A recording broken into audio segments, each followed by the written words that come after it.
Baik, saya akan mempresentasikan hasil penelitian saya berjudul Pengaruh Learning Agility, Organizing Agility, dan Metode Agile dalam meningkatkan kinerja. Nah, saya akan presentasikan hasil penelitian saya.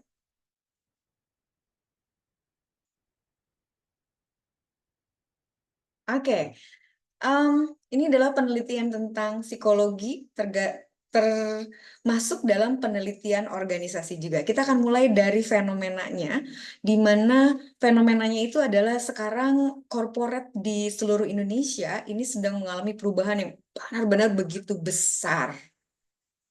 Perubahan yang begitu cepat dan sangat signifikan. Karena itu, maka diperlukan riset tentang faktor apa yang bisa meningkatkan kinerja perusahaan, juga kinerja individu. Baik, saya akan presentasikan di sini. Em, Riset ini berkaitan erat dengan mata kuliah yang diajarkan di Fakultas Psikologi, yaitu mata kuliah Psikologi SDM, mata kuliah Psikologi Industri Organisasi, dan mata kuliah Psikologi Kepemimpinan. Tiga mata kuliah ini mengajarkan tentang kinerja, beban kerja, metode kerja, dan terutama terkait dengan pengembangan SDM yang di tangan pengembangan SDM inilah maka SDM bisa meningkat kinerjanya, SDM lah yang bisa produktif menggenjot produktivitas perusahaan. Oke, riset agility ini dilakukan karena tujuannya adalah untuk menjadi insight bisnis yang digunakan di korporasi di Indonesia. Dan insight bisnis yang terkait dengan agility ini tuh masih begitu sangat terbatas. Risetnya kebanyakan di luar negeri, tapi untuk konteks di Indonesia tuh masih benar-benar terbatas sekali. Oleh karena itu, di dalam penelitian ini saya akan meneliti terkait dengan tiga hal atau tiga jenis agile, yaitu organization agility, working agility, dan metode kerja agile alias agile ways of working. Teorinya didapat dari Wendler 2016, Demius 2017, dan Sutherland 2001. Penelitian ini dilakukan selama 4 bulan kepada 640 responden dari 11 sub-industri dan lebih dari 30 perusahaan di Indonesia. Hasil riset ini terutama kaitannya dengan hipotesa dari penelitian saya. Ini menjadi sebuah framework penelitian agility di Indonesia, juga praktisnya adalah menjadi insight bisnis bagi korporasi di Indonesia. Nah, ini terkait dengan organization agility.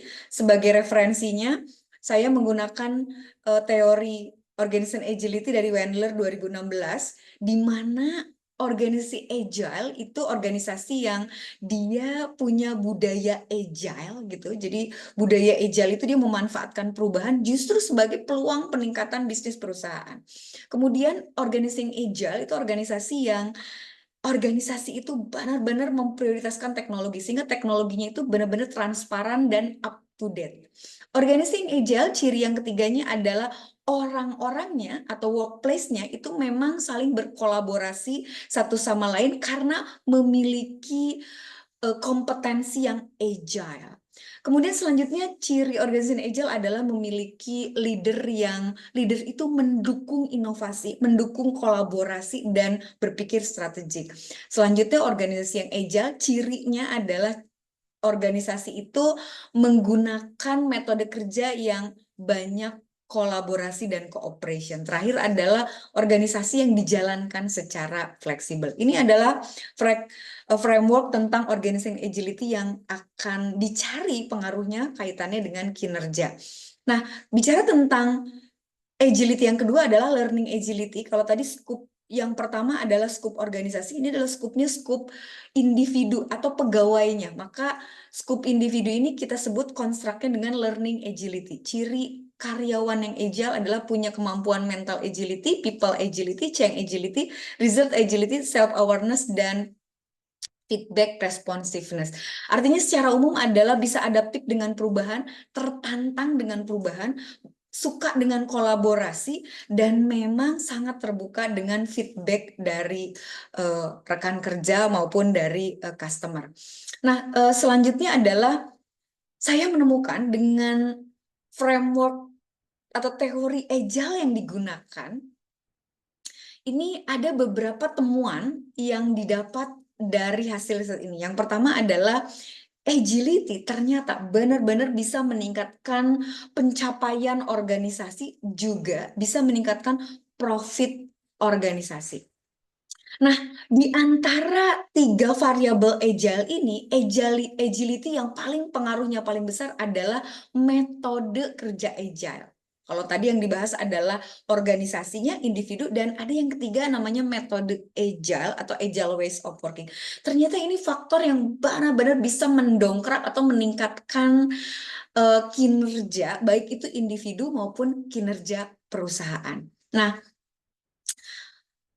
yang menarik dari temuan ini adalah dari riset di 30 industri ini adalah di 30 perusahaan, 13 sub-industri ini adalah karyawan yang agile, dia bisa meningkatkan kinerja perusahaan kalau memang metode kerja yang digunakannya adalah agile, gitu ya. Nah, kalau metode kerjanya tidak agile dan individu itu tidak bisa berpengaruh terhadap lingkungannya, maka orang yang agile di perusahaan itu sebenarnya kontribusinya itu sebenarnya sedikit aja terhadap kinerja organisasi.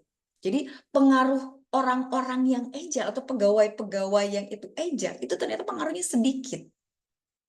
Yes, kecuali kalau orang itu bisa merubah organisasi. Kalau orang itu tidak bisa merubah organisasi, sekalipun orang agile, dia nggak bisa mendongkrak kinerja perusahaan maupun profit perusahaan.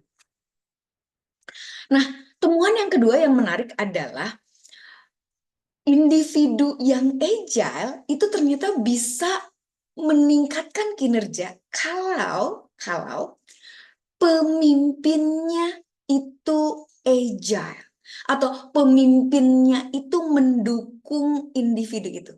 Di Indonesia tanpa dukungan pemimpin, maka kinerja perusahaan itu akan sulit terdongkrak. Jadi leader itu benar-benar punya pengaruh sangat penting di Indonesia terhadap suatu organisasi atau suatu perusahaan. Jadi sederhananya sekalipun banyak orang pintar ini sebenarnya nggak punya pengaruh terhadap organisasi, kecuali leadernya mendukung. Dan ini insight yang menarik adalah kalau kerja orang-orang pintar dan orang-orang agile itu saling berkolaboratif. Tanpa ada budaya kolaborasi kalau di Indonesia atau budaya gotong royong, individu yang agile ternyata tidak banyak berpengaruh terhadap kinerja organisasi. So, pemimpin yang mendukung proses kerja kolaboratif dan value atau budaya kerja agile atau budaya kerja inovatif ini ternyata punya impact yang benar-benar besar sekali kalau di Indonesia. Insight yang ketiga yang menarik di sini dari hasil riset ini adalah teknologi itu sebenarnya nggak bisa pengaruh loh terhadap performa dan probabilitas organisasi. Jadi sekalipun teknologinya lengkap, itu nggak bisa meningkatkan kinerja organisasi dan profit organisasi kalau tidak didukung oleh pemimpin, kemudian tidak ada budaya inovasi, kemudian kalau tidak kolaboratif. Karena itu teknologi hanya sebuah tools. Tapi kalau didukung oleh organisasi, diantaranya oleh pemimpin, oleh budaya, kemudian oleh kerja yang kolaboratif, maka teknologi punya impact yang benar-benar besar, bisa meningkatkan kinerja dan profit organisasi. Ini adalah temuan sangat penting yang ketiga. So, artinya ini nggak bisa meningkat ini teknologi sekalipun canggih banget sekali lagi kalau tidak didukung oleh faktor-faktor yang lain. Nah, kesimpulannya adalah alat ukur yang digunakan yang ini masih jarang banget nih agility ini, tapi di Indonesia ini bisa digunakan. Yang kedua adalah agile ways of working. Ternyata metode kerja agile. Individu yang agile nggak cukup, organisasi yang agile nggak cukup, tapi metode kerja kudu agile. Di dalam hasil riset penelitian ini ternyata pengaruhnya sangat besar dalam meningkatkan kinerja individu maupun kinerja perusahaan. Nah, yang ketiga adalah ciptakan dukungan untuk organisasi atau pilihannya adalah merubah organisasi atau proaktif mengubah organisasi. Nah, itu adalah kesimpulan dari hasil penelitian saya. Terima kasih, semoga bermanfaat bagi Universitas Mercu Buana dan masyarakat dan korporasi di Indonesia. Saya Irma, saya pamit.